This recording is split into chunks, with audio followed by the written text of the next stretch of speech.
Starting a new job is always a mix of excitement and nerves. When I landed a summer job at a local carnival in downtown LA, I was just looking for some extra cash before my senior year of college started in the fall. The carnival was a typical setup with rides, games, and food stands, but its main attraction was the funhouse, which doubled as a haunted house after dark. It was actually a solid structure that I think used to be some old guy's mansion or something. I was assigned to manage the funhouse, which was a favorite among the carnival goers. It seemed simple enough. Guide the guests in, ensure they have a fun, safe time, and observe them leave. At first, everything seemed straightforward. But then, I started noticing odd things. It started with small discrepancies. I'd count a dozen people entering, but only 11 would emerge. At first, I chalked it up to miscounting. After all, keeping track in the chaos of laughter and screams was no easy task. However, as the days passed, the numbers just didn't add up. 7 went in, 6 came out. 10 went in, 9 came out. Was I going crazy? Something was off, and I couldn't ignore it much longer. One particularly busy afternoon, a blonde girl caught my eye as she walked up to the funhouse. She was drop-dead gorgeous, and almost seemed out of place amidst the childlike atmosphere. She couldn't have been more than a few years older than me. I genuinely had to do a double take. I'm not a weird guy by any means, but I couldn't help but lock eyes with her for a few seconds. She smiled, handed me her ticket, and I directed her into the attraction. After she disappeared into the darkness, I went back to my duties. Time ticked by, and I watched attentively as people entered and exited, sometimes asking me questions and whatnot. Admittedly, I was paying a little more attention to the guests that night, as I wanted to see that girl as she left and maybe work up the courage to talk to her. Pretty soon, I started picking up on the fact that groups of people who had entered after her were beginning to emerge. A few more minutes passed, and I started getting worried. She shouldn't have been out by now. Compelled by a genuine concern, I decided to abandon my post for a few minutes and go looking for her. I stepped inside and locked the entrance door. I began investigating, navigating the dimly lit rooms and narrow corridors. I moved through the house until I came across something I hadn't noticed during my initial walkthroughs, a barely noticeable seam in the wall. I'm not really sure what I was expecting, but curiosity got the best of me. I pressed against the seam, and I heard a distinct click. I played around with it some more, and my jaw nearly hit the floor when I realized it was a hidden door.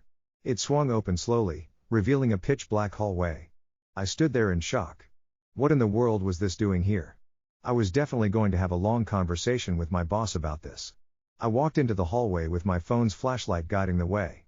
I didn't have much brainpower to spend being nervous because I was still so shocked about the whole situation. I got to the end of the passage and found another door. I flung it open, and to my surprise, it was a concealed exit that led back to the carnival grounds. I breathed a sigh of relief as this discovery proved I wasn't going crazy. All those people I hadn't noticed leaving the attraction had probably stumbled across that secret door by accident and assumed it was the correct way to go. As I walked back the way I had came, I couldn't help but feel a little bummed out that I wasn't going to get the chance to talk to that girl. I'm not sure what came over me, but I decided to keep exploring the funhouse instead of returning to my post. I think a part of me just wanted a few extra minutes of this impromptu break I was taking. I walked through a couple more rooms, and that's when I noticed it. On one of the walls was another faint seam, identical to the first one I had seen. I again played with it until it clicked and swung open. I could immediately tell this one was very different. The putrid smell was the first thing I noticed. More concerning, though, was the fact that there was no corridor in this one, but a ladder. A ladder that led downwards. I was more confused than anything. This door was on the ground floor, and I was told specifically that this place didn't have a basement. I debated climbing down, but I just felt awful about the prospect that the girl might be down there. So, against my instincts, I began the descent. The smell only got worse as I climbed down into the darkness. I was expecting to find a basement, but what I found instead was far, far worse. I got to the bottom and pulled out my phone's flashlight. I was frozen in shock. I was literally standing in a tunnel that extended into the darkness. There was literally no way that this was part of the house above. The rational part of my brain screamed to turn back, to forget about it. But the mystery was too compelling. I ventured further, being careful not to make any noise. The walls were damp, and the tunnel was completely silent. As I explored, my flashlight beam fell on something unexpected. A white, glittery purse was sitting in the middle of the corridor. I picked it up, turning it over in my hands.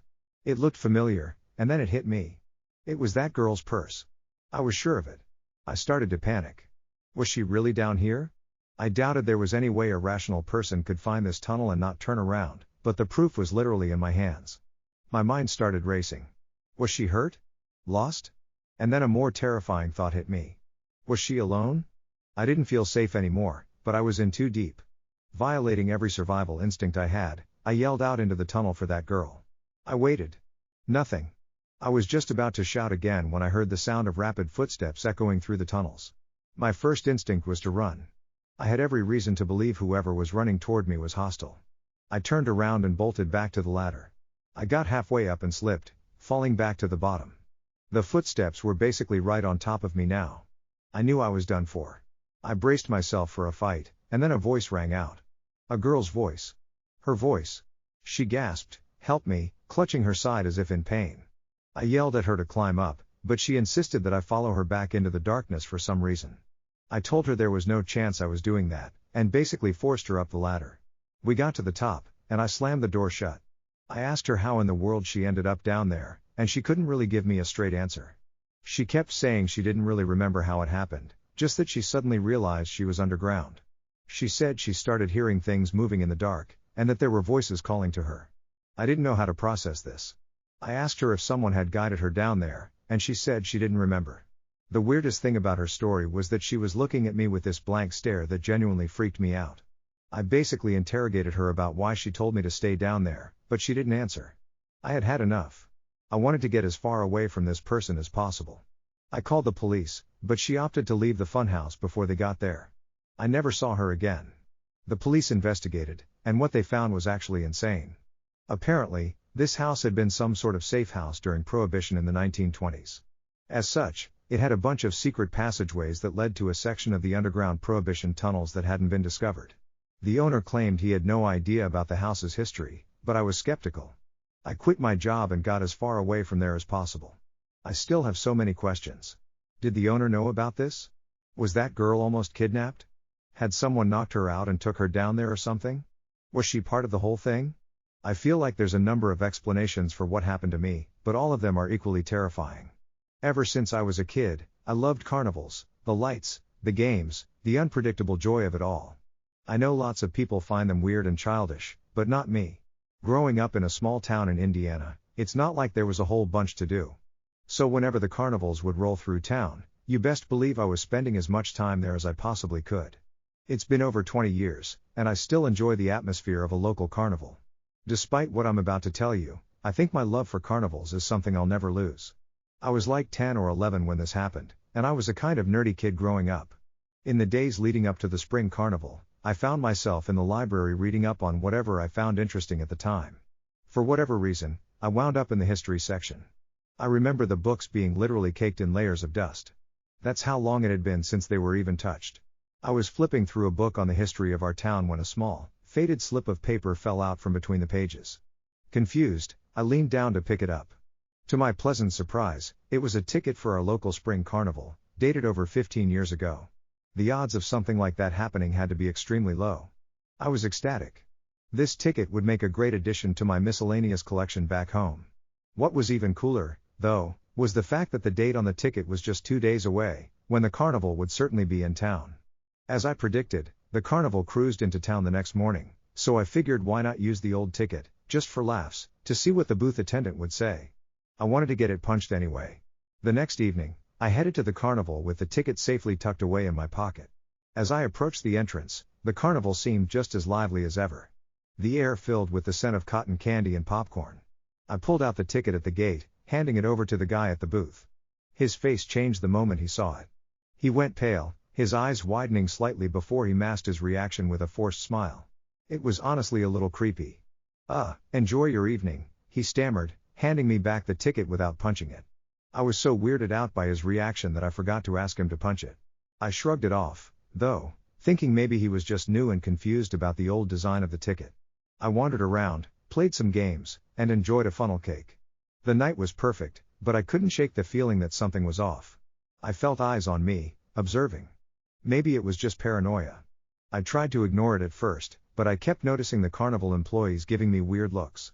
After a while, I got fed up and decided to ask one of the older game operators about it. I found a kind-looking elderly man running the ring toss booth. I showed him the ticket, and unlike the booth guy, he didn't even try to hide his shock. He glanced around nervously before leaning closer. "Young man, where did you get this?" he asked.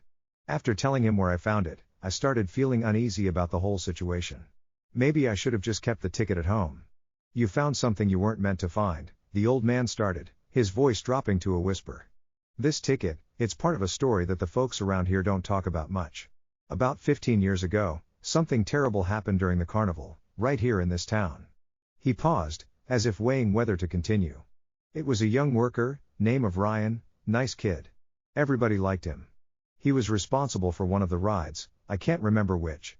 One night he just disappeared, vanished without a trace. The police found his wallet, but there was nothing in it, except a ticket that looked an awful lot like this one," he said, gesturing towards my hands. The atmosphere around us seemed to drop a few degrees. He continued, "They searched everywhere, even drained the local pond, but no sign of him. After that, strange things started happening every time the carnival stopped here. Accidents, things going missing, odd sightings. People said it was Ryan trying to come back, or something worse that took him. I could feel a chill running down my spine. But a part of me was skeptical." "And you believe that?" I asked. The old man shrugged. "I've seen enough to keep an open mind, but the point is, the ticket you found might stir things up. It's best you get rid of it, leave it here." He then motioned for me to give it to him, but I was reluctant. I looked down at it, reading it over again, as if there was some kind of secret I was missing. "How could a ticket be the cause of all that?" I questioned, still not fully buying it. The look in his eye got darker. His tone switched, almost as if he were angry. He told me to give it here, almost in a growl. I considered it, but concluded that some stupid story wasn't worth giving up such a cool souvenir. I told him no, and he actually sprung up with a quickness that startled me. He reached for the ticket, his fingers grazing my hand. I jerked back instinctively, clutching the ticket tighter. The old man's expression morphed into something desperate, almost predatory. "You don't understand," he hissed, his eyes darting around as if expecting something or someone to emerge from the shadows. I backed away towards the tent's exit, my heart pounding. "I think I should go," I stammered, turning to lose myself in the crowd. Behind me I could hear his calls, a mix of pleading and warning. I didn't care what he was saying though, I let the bustling crowd around me drown his voice out. My mind was racing, not even about the ticket but more so his aggressive reaction. The joy of the carnival had been spoiled. I left earlier than planned, the ticket burning a hole in my pocket. Over the next few days, my luck seemed to turn, sharply. I missed catching the school bus, scraped my knee pretty bad in a bike accident, and worst of all, my best friend accused me of stealing his favorite baseball card, something I would never do. Things got worse than that though. I remember coming home one night to my mother in tears after losing her job. My brother broke his leg skateboarding the next week, and our beloved family pet Bean also passed away a few days after that. It was like a dark cloud had settled over me since that night at the carnival.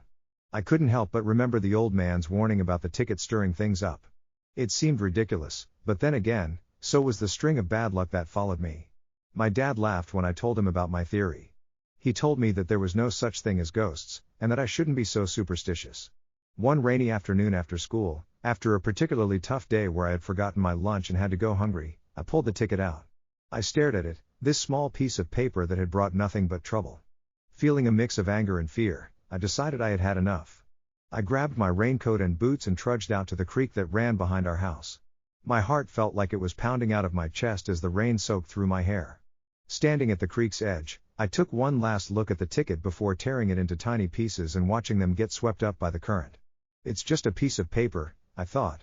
Things started to look up after that. My friend found his baseball card and apologized to me, and we became friends again. I did miss the bus a single time that school year. My mom got a better job in the next couple of days. Whether it was all coincidence or that ticket really was cursed, I couldn't say. But one thing was for sure. I learned to be more careful about what I picked up and brought home. I don't believe in the supernatural, even after all this stuff happened to me. My parents like telling me that I imagined everything because I was so young. It's still hard to fully explain it, but I've long since accepted it as one of those weird coincidences that you just can't explain. I hate carnivals. I think they're disgusting and filled with children. I hate the food, the games, and the smell of it all. My hatred of carnivals is probably biased, though, and mostly based on what I'm about to tell you. A few years ago, I was dragged to our local carnival by my younger sister. I obviously wasn't going to be rude and not go, but I wasn't looking forward to it. After a while, my sister got bored and wanted to leave, so I called my mom to pick us up. I actually opted not to go with them, as I was in the midst of a fight with my dad and didn't want to go back home until he was asleep. I told my mom I'd walk home later, so she picked up my sister and left. The carnival was honestly a little pathetic. There were far fewer people there that night than I remember there being in previous years, and everyone looked miserable. I figured I might as well walk around a little to try and get my money's worth. After all, I had paid for a ticket out of my own pocket. I decided to step into the funhouse, as I figured that would at least be a little cool. I was expecting there to be a ton of people in there, but it was completely empty. There was literally not a single other person in there as far as I could tell. I had never been inside a funhouse alone before. People don't realize how important the laughter and talking is to the atmosphere. Without it, you're basically just standing there in silence, surrounded by a bunch of weird mirrors. It was honestly a little creepy. I shrugged my shoulders and figured I might as well walk through it. Admittedly, I did get a pretty good laugh out of the distorted mirrors. I think I was like halfway through when I noticed something odd. In one of the reflections to my left, there was a head that seemed to be peering at me. I only saw it for a split second, but it was a bald guy with really sunken eyes. I whipped around, but didn't see anyone. To be completely honest, I had no idea where he had even been standing since there were mirrors all over the place. He could have literally been anywhere. I thought it was especially creepy since I didn't hear the funhouse entrance open. He either snuck in behind me, or he had already been inside. I kept walking, going a little more quickly now. And then, I saw him again, out of the corner of my eye. He had this deranged smile this time. It was the exact same face. I was positive. I tried to figure out where he was standing, but the reflections were too confusing. I yelled for him to get lost, but got no response. I wasn't sure what I was expecting. I picked up the pace again, but it was difficult trying to navigate this maze of mirrors, and I kept hitting dead ends. I started sweating, constantly looking over my shoulder every few seconds. A few minutes later, I turned a corner after hitting another dead end, and a hand reached out from behind one of the mirrors, grabbing my wrist. I screamed, cursing at the guy to let go of me, but he held firm. I punched his arm, forcing him to let go. I fell to the ground in the fray, and saw the creepster in his full form. He was wearing all gray, had a bit of a gut, and a tired, sunken face. I jumped to my feet before he could reach for me again, and sprinted back the way I came. I don't know if it was survival instincts or not, but finding my way back to the entrance was somehow easier with the adrenaline coursing through my veins. I sprinted out of the funhouse and caught my breath. I reached into my back pocket, and a horrifying realization hit me. I didn't have my wallet. I must have dropped it when I fell. There was no way I was going back in there. After running to the nearest staff person, I told them everything that happened. She seemed confused and told me that the funhouse was closed to patrons that night. I was horrified. They called the police and searched it, but found nothing, not even my wallet. I felt like such an idiot. I told them that that guy was probably an ex-employee with a key, but they shrugged off my theory and told me to go home. So, reluctantly, that's what I did. It's not like I had gotten hurt or anything. I wish I could tell you the story ended there, but I can't. A week later, my girlfriend called me one night in a panic, frantically screaming into the phone about something terrible that happened. Apparently, someone had been texting her phone, pretending to be me, and convinced her to drive out to this remote location to help me change a tire. Thankfully, she decided to bring her dad, even though the guy told her to come alone. They pretty quickly realized what was going on when the car parked in the lot wasn't mine. Her dad stepped out of the car, and 6 dudes stepped out of the car in front of them. He sprinted back to the car and hightailed it out of there before those guys could catch up to him. The whole thing made sense. I did have my girlfriend's number written down on a slip of paper in my wallet, which explains how he got her number. Both of us changed all our contact information, and it's been a month without incident. I really don't know how to feel about this whole ordeal.